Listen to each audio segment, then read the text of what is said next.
To the House Judiciary Committee, and we have the Honorable Judge Zone to weigh in on Chair H409. Lalonde, before we get started, Yeah, 1 minute. yeah. We have a distinguished guest here. Excellent. Former Representative Tom Koch, who was a longtime member of this committee, if I remember right. Welcome back. Welcome back. Thank you. Hi. Happy to have you here. Well, we'll try to start behaving then, so it doesn't look like we're fully functional like it used to be when you were chairing the place. Try our best. Everybody, all right? Make it look like I am. Anyway, Judge Zone, H409, if you could weigh in, and I'm sure that there may be some questions that folks have for you, but Sure. Over to you. So for the record, Tom Zone, Chief Superior Judge, I have reviewed what I believe is the most current draft 3.1 of H409. Section 1 changes the word expungement to the word sealing, and that essentially catches up to the sealing bill that you did last year and the year before. All the sealing work that you've done, it catches up to that and makes it clear that when something is sealed, it does qualify under this for the bail review. So, and in fact, I expected something like that would be coming this year because I think it was most likely an oversight last year when everything was being done. No one was looking at this, and so this makes sense. As far as Section 2, last year this was part of the miscellaneous judiciary bill, and at that time, and it was my position and the same position now, that this clarifies what I heard testimony on from some who believe that there's a question as to this, and to the extent it removes the question, it is something that we certainly have no issue with at all. And it just makes it clear that the state can appeal certain orders as opposed to wondering whether indeed it fell under C1 or other sections. Okay. All right. Questions for Judge Zone, because I know and I do note that this version had it effective upon passage as opposed to the prior versions, which was July 1st, and that certainly is fine. We can make that work too. Okay, great. Angela. Hi, Judge Zoning. Good morning. I'm just wondering in section 2, I'm looking at yesterday's version, so let me make sure I have the line numbers correctly. But this idea of that any appeal, an appeal can be affirmed, or the order can be affirmed by a single Supreme Court justice. And there was a question yesterday, I had a question when Kim McManus was testifying about the general practice sort of preventing, well, not preventing, but is it likely or possible that a single justice could reverse? Like, there's so many double negatives happening. I have to make sure. So there's an appeal of a denial for bail. Bail revocation. Yep. Okay. So if that is appealed, then the state is saying, no, we really want you. We believe that the evidence supports revocation of bail to a single Supreme Court justice. And what we heard yesterday was that the most likely outcome, if the evidence potentially supports an overturning of that decision, it would just be remanded back to the Superior Court judge and saying, with a note or notes, take a look at this. It seems like you might have missed this or that, rather than the Supreme Court justice saying, you're right, state, bail should be revoked. So what you are highlighting is the distinction between Section C and Section D. Under subsection D, if you go to page 4, on line 4, it talks about if someone is held under 7553A, that's the 60-day hold without for a crime of violence, prior to trial, shall be entitled to an independent second evidentiary hearing on the merits of the denial of bail, which shall be a hearing de novo by a single justice of the Supreme Court. So what would happen under a 7553A is that the appeal is basically a new hearing. It's de novo. they present evidence. And so in that appeal, the Supreme Court justice or judge assigned to hear that case as an acting justice would be able to say, yes, our decision is to hold this person without bail. That is not the way that subsection C works. Subsection C works the same as any other appeal. The court decides issues of law, and it would then generally remand it. There are times that an appeals court can look at something and say, we don't need to send this back. Here's the decision. But I think that Ms. McManus's position that the most likely outcome is a remand would be accurate, because that's the way that section is structured. Okay, and thank you for that clarification. So is it important then that the words modify or vacate remain on page 3? So again, yesterday's version, I think it's also, page 3, line 19 on this draft 3.1. There are times that the appeals court, based upon what it has before it, can say, we're taking, if you have conditions 1, 2, 3, the court can say, we don't need to send this back. 3 is no good. You can't have 3. And so that would be modifying it or changing it. So having that language there does provide the flexibility to the appeals court in certain circumstances, we'll call it the right case, to be able to make changes to an order if it does not believe it needs to send it back for remand. And vacate is also important to keep? Yeah, that vacate it certainly is something that the court should have the ability to always do to an order. Yeah, okay. So it's a different process. It's just a different process than the one you described in subsection D. And that's by design. This is more, subsection D is a process that is used only for 7553A. That was set up specially for those cases. This process that you are putting in section C2 is one that's used for all cases, for bail appeals and conditions of release. And there was one more thing I noted when I was reading this. If you look on page 4, line 9, since you're going to be doing things with this, it says, or district judge. You might want to cross that out. There's no longer district judges. So if it just said, or judge's consent or a superior judge, and you deleted or district judge, that would clarify that we no longer have district judges. Okay. Yeah, we'll do that. We'll get a new version. Thank you. Any other questions for Judge Zoe? I don't see any, so thank you very much, Judge. I really appreciate it. Thank you. Judge. Have a great day. See you soon. Take care. Yeah, thanks. Good luck with your new part. Thank you. Thank you. Perfect timing. Yeah, we're doing H409 first. Thank you. You need me? Yeah, you were gonna check with Eric on that issue with, Right, I thought that got, we think that, did that get resolved? I thought that got resolved. Was I incorrect? And I checked it. I didn't think it was resolved, but. Okay.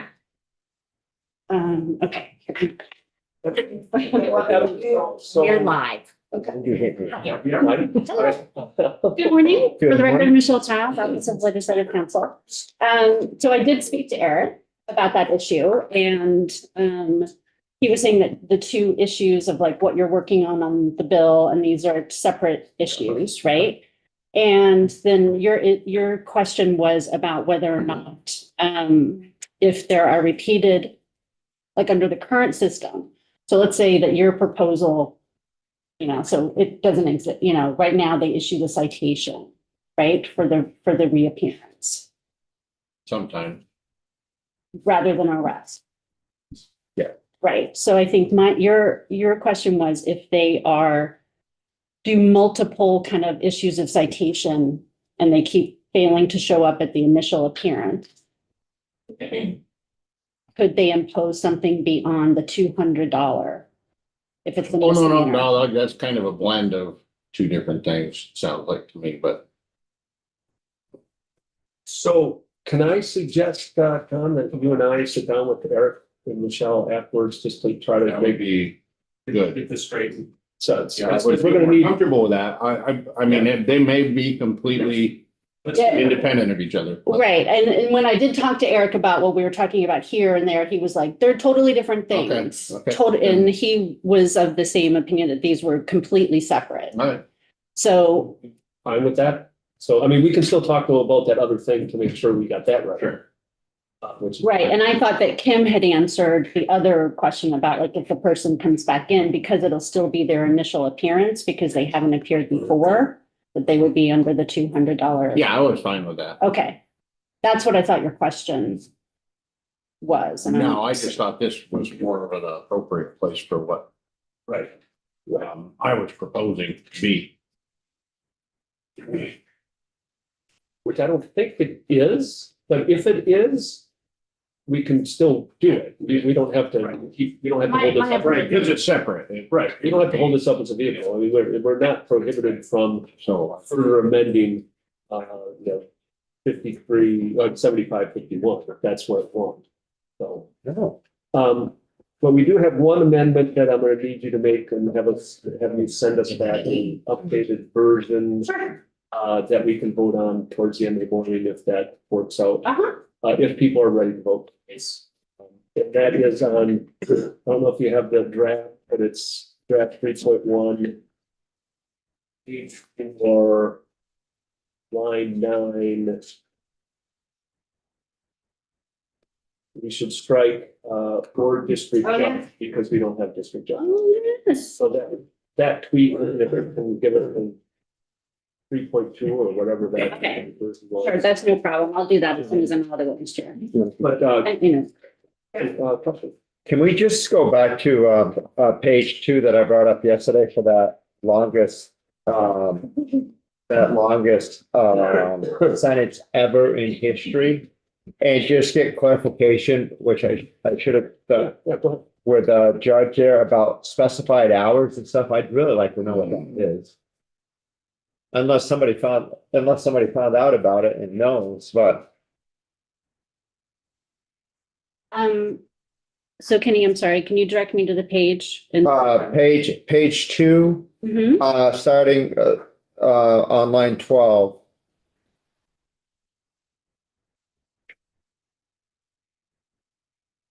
To return to custody after specified hours is continued. So I'm presuming that has something, somebody has perhaps some type of arrangement with DOC that they're allowed to, I don't know what the status is, but they're under, yeah, some kind of furlough, that they're on supervision. They're allowed to go to a job or something like that and then return to custody. But I can follow up on that. Was Kim not able to answer that? No, I didn't get an answer, but it's kind of out there in the air, like who makes that decision and who doesn't. I mean, if it's DOC or something like that, that's. Well, I'll reach out to DOC and get an example of what they do. And It just seems like there's a long range of you know, where that could fall. Tom, you must deal with this, right? I'll read it. Read the whole sentence, buddy. Going back to the specified hours that I was asking about yesterday for this. I mean, who dictates that and what does it really mean? Well, I mean, what? Page 2, line 13.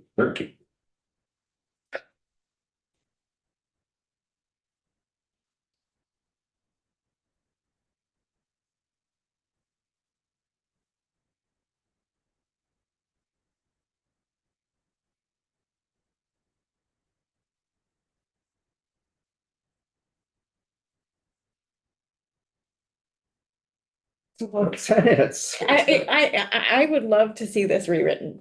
And it's not, I don't It even is a think it's long what we're dealing with. I honestly don't even think it's what we're dealing with, but it is Dramatically. so poorly, like, it's very hard to understand what this is There's a lot of thoughts in that. It's Can not. we put in that bill request, to rewrite that? I think if we could maybe. Or kind of- maybe we in got short form. confirmation If you want to that do this a is- short form, and then you can work on that Well, way. I think it would be important to know if this has anything to do with like what, with this bail revocation. It doesn't, right? It doesn't have anything to do with what we're trying to do here. Right, it's not direct. Stick it in miscellaneous. Well, the thing is that we really would prefer not to be amending the same section of law multiple times in the same year. I mean, just because sometimes if bills are all kind of coming, like at the end, it gets a little crazy. All right, so fine, we won't vote on this, you can work, Ken and Angela can work on 7556A.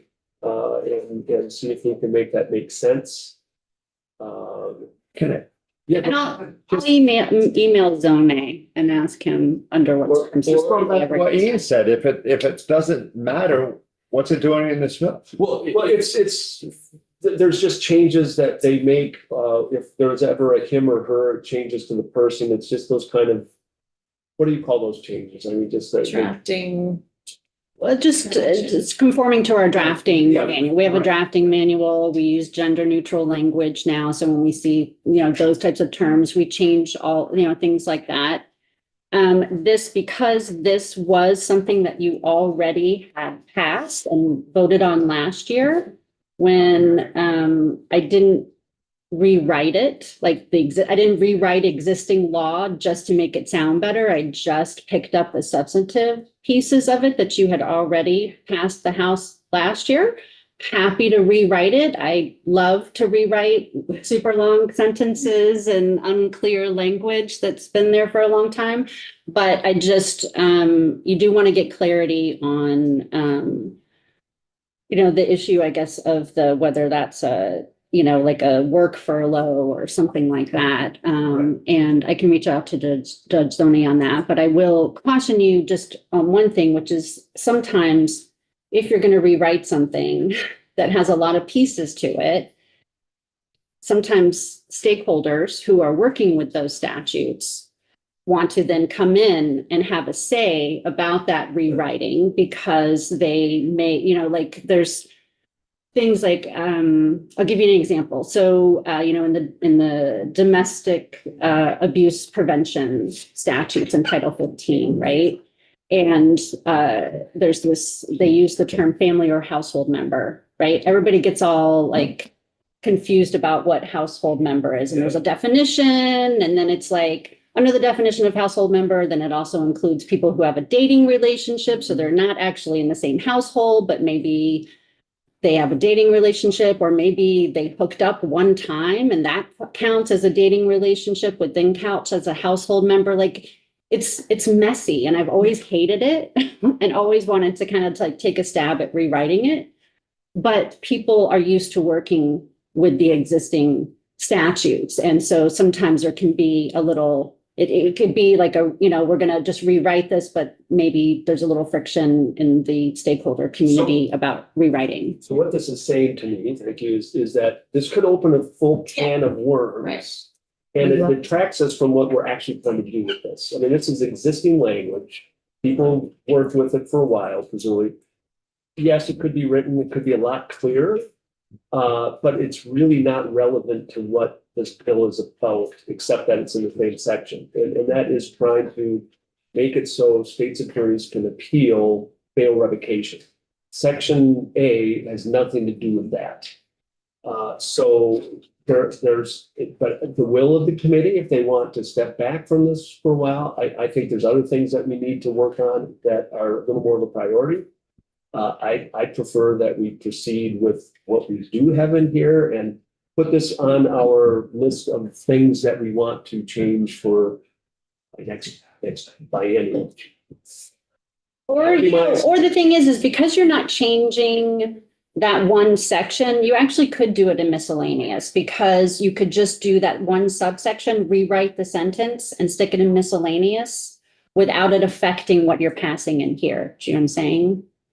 Right, so we could do that. Yes, and then Eric and I will just try to keep track to make sure that there's not an issue with effective dates, but usually there's not a problem in the sense of miscellaneous is usually the last one across the finish line, so. Yeah, we're doing effective date immediately on this one, right?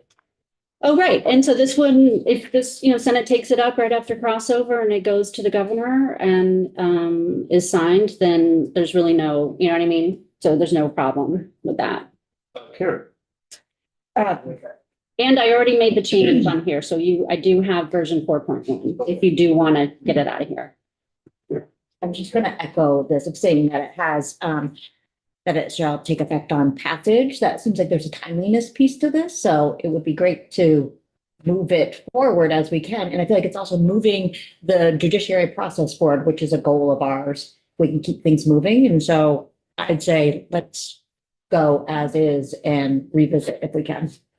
So I mean, no disrespect, I mean, nothing bad about this, but instead of just kicking the can down the road, why don't, like so many other things that I've been in here now for going on my 8th year, why don't we get it right the first time, so then the future legislators don't keep revisiting the same old thing and maybe catching something.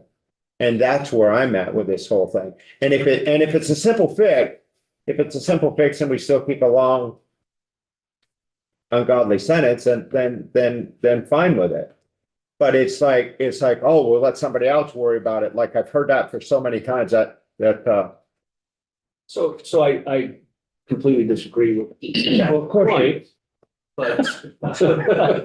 Why wouldn't you disagree with me? But particularly in the context of this bill, we're trying to, this paragraph, I agree it's confusing and probably needs work. And we just talked about another avenue that we can do that for the miscellaneous bill. And we can get this one moving because we want to get this ability to appeal as soon as possible for state's attorneys. And we want to fix this expungement versus sealing confusion that we have in the other section. So I'd rather get this one out, and you and Angela can work with Eric on language for that we can put in the miscellaneous bill. And I'll work with you on this, Martin, but I'm watching you. no, so I mean, is that fair? I mean, well, Yeah, no. that we'll do that. One thing they could do right off the bat, just have a short form bill written up, then we got it. You could do that too, just as a belt and suspenders, but I think, But then it's on paper, right. it's something that can be worked out from and so. Right, if it doesn't work in the miscellaneous bill, we have a set. I would also mention is And that, that could be, potentially that short form could be taken and put into the miscellaneous bill. Yeah, no, I suggest do both. Get a hold of Eric for the miscellaneous, but put in a short form bill so we have two vehicles that we can fix. But moving this one along. I'm gonna offer you a third option as well. Options, which is, this is gonna go to the Senate and it's gonna sit over there till after crossover. You know, that Or maybe not, maybe, okay, I was gonna say, if you're just changing language around readability, it's not substantive. We meet with your counterparts regularly. You could easily ask them, say, would you mind making this language change? So again. It's not substantive because we don't know, again, what's gonna happen with this. Right, but I'm just saying, if you have the language and you say, well, we don't want to wait for miscellaneous, we're gonna ask the Senate to consider just, rewording this sentence. So before we get too far into this, were they miscellaneous bill or a short form bill?